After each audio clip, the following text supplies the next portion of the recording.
La France dans tous ses états, le fait du jour. En 2025, 36 746 cafés, hôtels, restaurants et discothèques ont été radiés, soit plus de 100 établissements qui disparaissent chaque jour sur l'ensemble du territoire.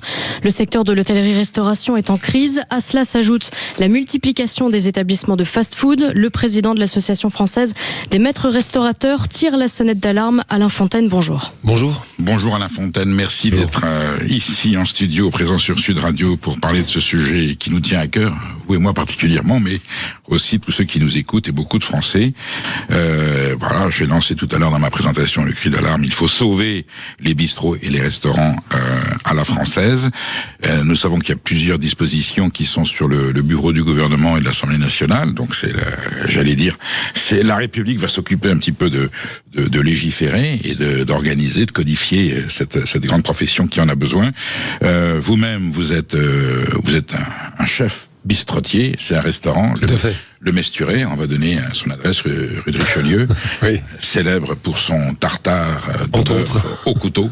Voilà, non, mais j'ai pas de honte. Et le Paris-Brest, voilà, un vrai bistrot à la française, où d'ailleurs beaucoup d'étrangers viennent parce qu'ils savent que vous êtes représentatif. Tout à fait. Représentatif de cette bistrologie, de cette bistronomie à la française. Alors, Alain Fontaine, on va parler politique, on va pas s'en cacher, parce que la restauration, l'hôtellerie, c'est aussi de la politique, c'est de l'économie, c'est du social, c'est du culturel, c'est un thème national. Où est-ce qu'on en est aujourd'hui? La profession est secouée par la crise, on le sait, crise des vocations. Ensuite, il y a un projet du fait maison. Je rappelais il y a hors antenne à l'instant que je déjeunais avec Carole Delga en 2015, qui était secrétaire d'État au commerce, à l'artisanat, qui portait déjà le projet du fait maison, c'est-à-dire bien distinguer les restaurants où la cuisine, les produits sont transformés sur place et préparés par un cuisinier professionnel et servis à la clientèle, j'allais dire dans une situation de fraîcheur, d'immédiateté, et puis les revendeurs de bouffe, les mangeoires où on sort de la nourriture industrielle tout à fait comestible, qui a été ouverte avec un ciseau dans une poche en plastique et réchauffée au micro-ondes, et auquel il y a le mot restaurant égossé. Voilà, donc ça fait longtemps que la République veut faire la part des choses. Où est-ce qu'on en est? J'ai l'impression que toute la profession de l'hôtellerie-restauration n'est pas d'accord sur l'interprétation et la lecture de ce concept du fait maison. On est sur le parlons vrai à la Fontaine, j'ai besoin que vous me disiez la vérité. Alors, en ce moment, c'est l'actualité, c'est le décret fait maison qui devrait sortir dans les jours qui viennent. Décret fait maison, alors pour la petite histoire, le décret fait maison, dès qu'il sort, le nouveau décret des maîtres restaurateurs peut sortir. Donc on est bloqué par ce décret fait maison. Qui va ensemble, Un maître restaurateur, c'est quelqu'un qui fait du fait, qui fait 100% fait maison à base de produits bruts. Et c'est certifié par la préfecture. Et certifié par l'État, et on est audité tous les 5 ans. Le sujet qu'il y a sur le fait maison, et vous avez eu tout à fait raison de rappeler que Carole Delga l'a sorti en 2014, et c'est incroyable parce qu'on n'a pas beaucoup avancé. Pourquoi? Parce que tout le monde a sa version du fait maison.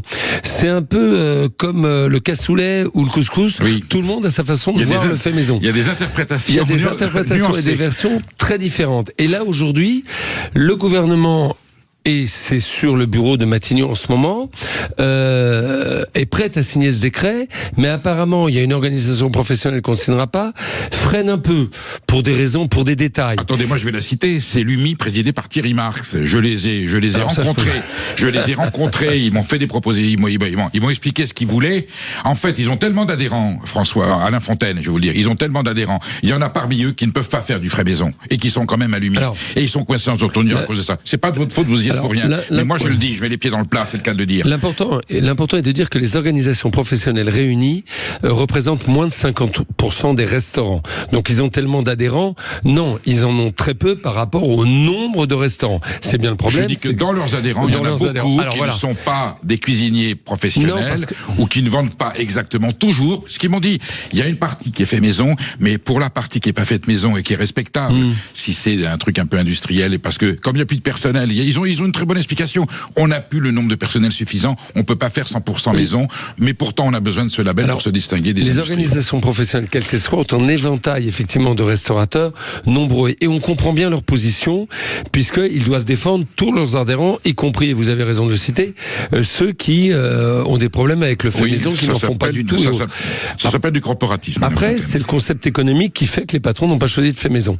Et donc aujourd'hui, si vous voulez, pour en revenir à ce que je disais, c'est que Matignon a cela entre les mains, et on souhaite qu'il qu'il donne à Serge Papin la possibilité de signer ce décret. Je crois que Serge Papin, le ministre, qui est un bon ministre, je dois le dire, doit signer ce décret le plus rapidement possible. Nous, la vérité, c'est qu'on voudrait qu'il soit fait dans les jours qui viennent, parce qu'on en a vraiment besoin avant les vacances. D'abord, c'est important, et je comprends la position de l'UMI, je peux la comprendre, mais le fait maison, c'est quelque chose qui peut se transformer au fil du temps.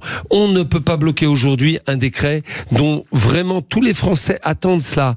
On attend cela, ils veulent être informés, les consommateurs. On peut pas être comme ça dans le flou artistique depuis des années. Ça fait trop longtemps que ça dure, et bien, si le fait maison, on doit le changer sur certaines choses dans les détails à venir, on le fera. Vous l'avez cité tout à l'heure, on est une république, donc les choses peuvent être changées. Elles sont pas gravées dans le marbre. Mais il faut que ça se développe maintenant. Alain Fontaine, ce sont des fontaines. Le fait maison, ça veut dire que les plats sont élaborés sur place, dans une cuisine, avec des produits frais, transformés par des cuisiniers professionnels dans la cuisine et servis ainsi aux clients. Les consommateurs, les touristes qui viennent, les étrangers, les Françaises et les Français qui vont au restaurant, ils ont juste le droit de savoir ce qu'on met dans leur assiette. Nom de Dieu, ça fait 10 ans que ça dure, on n'arrive pas. Alors, on a un gouvernement qui est composé de gens certainement très, très courageux, plein de bonne volonté, mais ce gouvernement a peur. Ce gouvernement a peur, hein. Alors, pas les ministres individuellement, ils vous disent tous, moi j'ai fait ce que j'ai pu. Mais ce gouvernement a peur. Il a peur au ministère de l'Intérieur, il a peur au ministère de l'Agriculture, il a peur au ministère au secrétariat d'État, au commerce. Voilà, on a peur de tout.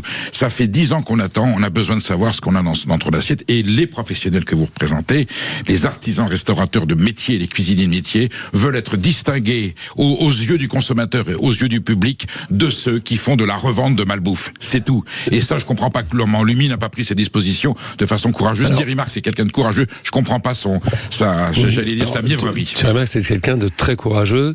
Et je crois que le sujet, il faut bien comprendre les chiffres. Et ça s'est passé il y a un an.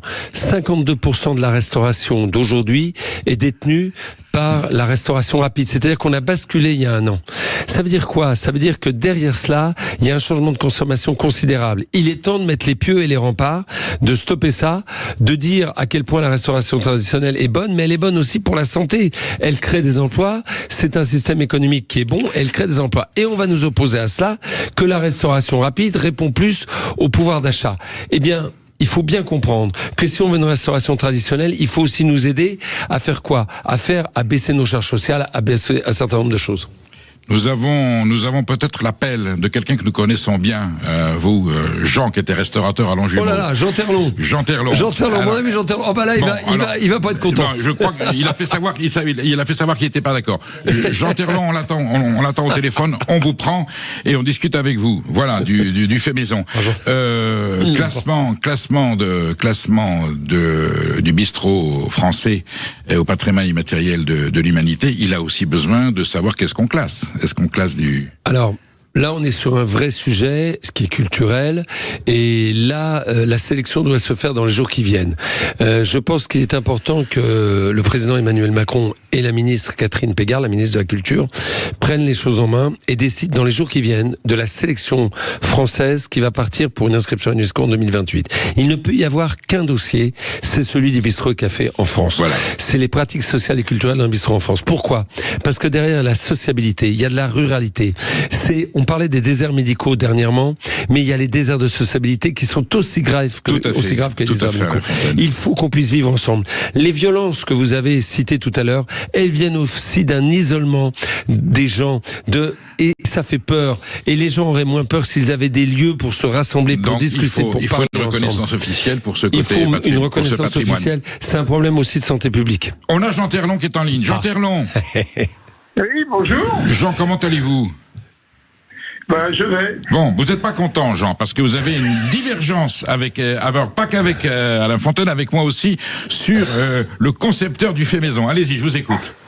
Mais j'ai toujours des divergences avec Alain Fontaine parce qu'il arrange ça à sa sauce, c'est bien. Moi, je voudrais rappeler pour un cuisinier, c'est très bien. D'abord, je suis artisan cuisinier personnellement, maintenant à la retraite. Et donc, avec Hubert Jean, au sein de la branche restauration, donc de dire que l'UMI, ce sont des industriels, ça c'est très faux. Non, j'ai pas dit que ça. J'ai dit qu'il y avait dedans des gens qui faisaient pas du fait maison. Voilà, et ça avait été dit par des responsables de l'UMI. Une organisation patronale, c'est comme une autre organisation patronale, il y a de tout, malheureusement, c'est comme ça. Hein. Oui. Par contre, nous, on est fiers avec Hubert Jean d'avoir obtenu ce que personne d'autre avait obtenu jusqu'à maintenant, c'est-à-dire que le métier de cuisinier soit inscrit au répertoire des métiers. Et ça, c'est grâce à Carole Delga. Parce que le fait maison, c'est avant, c'est Pinel. Hein. Oui. Non, mais Pinel, on n'a pas dit que... Le fait maison... Et le fait maison, la coquille était vide. Une fois qu'on avait pondu la loi, il n'y avait plus rien. On n'a pas dit que c'était Carole Delga qui l'avait inventé. C'est elle qui, la première, a été au gouvernement pour le mettre en place et qui a été confrontée au problème. Et on constate que 10 ans après, 11 ans après, c'est toujours pas en place. Donc il y a un vrai problème. Et le problème, il vient de ces problèmes. Parce qu'on n'a pas communiqué. Non, Jean Terlon. Il fallait. Le fait maison, vous savez ce que le ministre il va sortir là? Le ministre, il va autoriser les légumes surgelés, vous allez voir. Nous, on a interdit tout ça. Mais je sais bien, mais parce qu'il y a peut-être des restaurateurs qui n'ont pas trop envie du fait maison, qui seraient trop contraignants et trop exigeants pour eux. Et ces restaurateurs sont souvent adhérents de l'UMI, dont vous avez été vice-président, Jean Terlon. Voilà. Oui, je sais bien, mais bon. je connais les adhérents de l'UMI. Quand est-ce qu'on se met tous d'accord? Jean Terlon, quand est-ce qu'on se met tous d'accord autour de la table? Il faut du 100% fait maison. Il faut reconnaître l'artisanat dans la restauration parce que c'est le fer de lance de notre métier. Bon. Et c'est ça qu'il faut reconnaître. Il n'y a pas besoin d'association. Il y a juste besoin de reconnaître l'artisanat dans la restauration. Et qu'il y a des artisans dans ce métier, et ça, c'est ce qui manque. Jean Terlon, je vous cite à comparaître avec Alain Fontaine dans une prochaine émission, puisque le dossier est en cours, il n'est pas terminé.